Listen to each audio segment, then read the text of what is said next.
तो हेलो दोस्तों, कैसे हैं आप लोग। होप करता हूँ आप लोग बहुत अच्छे होंगे और अच्छे से स्टडी अपनी आप लोग कर रहे होंगे।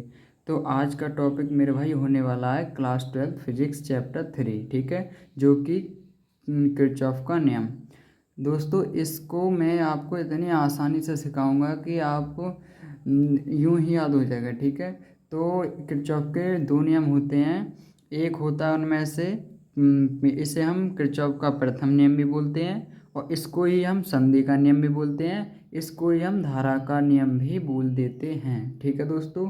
तो और किरचॉफ का एक और नियम है, उसे हम अगले वीडियो में बहुत अच्छे से समझेंगे, जो कि सब लोगों को वो हार्ड लगता है, लेकिन मैं आपको इतनी ईजी वे में सिखाऊंगा कि आप पे बोलोगे क्या ही सिखाया, ठीक है।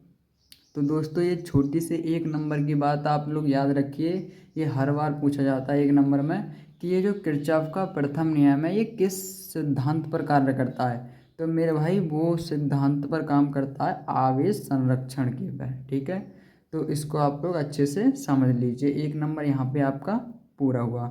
तो जो कि ये भाई इतना ईजी है, तो हम पहले इसकी परिभाषा देख लेते हैं क्या है। इसकी परिभाषा क्या कहती है, पहले तो आप ओरली पढ़ लीजिए, उसके बाद मैं आपको सिखाऊंगा कैसे इसे याद करना है एकदम ट्रिक से, ठीक है। तो इस नियम के अनुसार किसी परिपथ में किसी संधि पर मिलने वाली समस्त धाराओं का बीजगणितीय योग शून्य होता है, ठीक है मेरे भाई।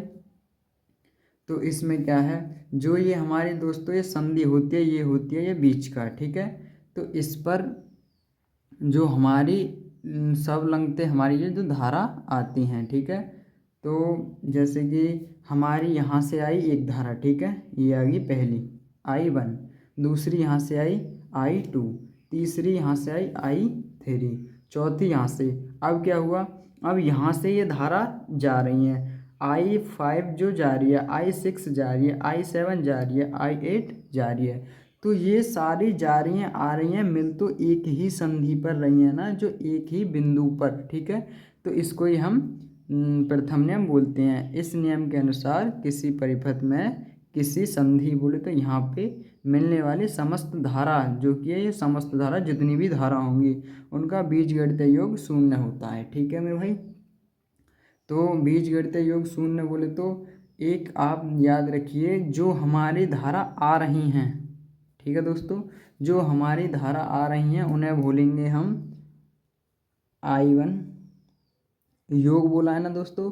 तो बीजगणितीय योग शून्य होता I1 plus I2 plus I3 plus I4, ठीक है मेरे भाई। ये होगी हमारी, ये आ रही है, ये भी आ रही है, ये आ रही है, ये आ रही है, ठीक है। अब यहाँ से एक टॉपिक स्टार्ट होता है मेरे भाई कि जो हमारी आ रही हैं वो तो हमारी हो जाती हैं पॉजिटिव, और जो हमारी जा रही हैं संधि से दूर वो हो जाती है हमारी नेगेटिव। तो ये हमारी 5 में जा रही है, तो माइनस के I5, माइनस के I6, माइनस के I7, ठीक है मेरे भाई, माइनस के I8। तो ये हो गया हमारा ए, और बराबर हो जाता है इसका 0, ठीक है। अगर हम औरली इसको देखें मेरे भाई, तो ये जो हम सारी माइनस की बराबर से इधर लेके आएंगे तो ये सारी पॉजिटिव हो जाएंगी।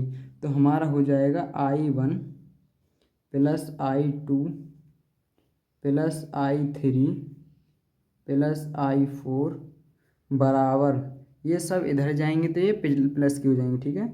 I5 I6 I7 I8, ठीक है दोस्तों। तो ये हमारा फॉर्मूला बन गया, जितनी धारा होंगी इतने आपका आगे बढ़ जाएगा, ठीक है। बस ध्यान क्या रखना है आपको, आने वाली धारा प्लस की होती हैं और जाने वाली धारा संधि से दूर की तरफ वो माइनस की होती हैं। अगर हम उन्हें पक्षांतर कर देंगे तो वो सारी ही प्लस की बन जाते हैं, ठीक है। अगर आपको ये परिभाषा हार्ड लग रही है तो एक आपको बहुत ही ईजी देता हूँ इस फॉर्मूले से। तो मेरे भाई होता क्या है, हम लिखेंगे आने वाली धारा, ठीक है, आने वाली धारा तथा जाने वाली धारा आपस में बराबर होती हैं। ठीक है मेरे भाई, ये हो गया आपका पूरा प्रथम नियम, और ये मुझे पता है आपको किसी को भी ज़्यादा हार्ड नहीं लगा होगा।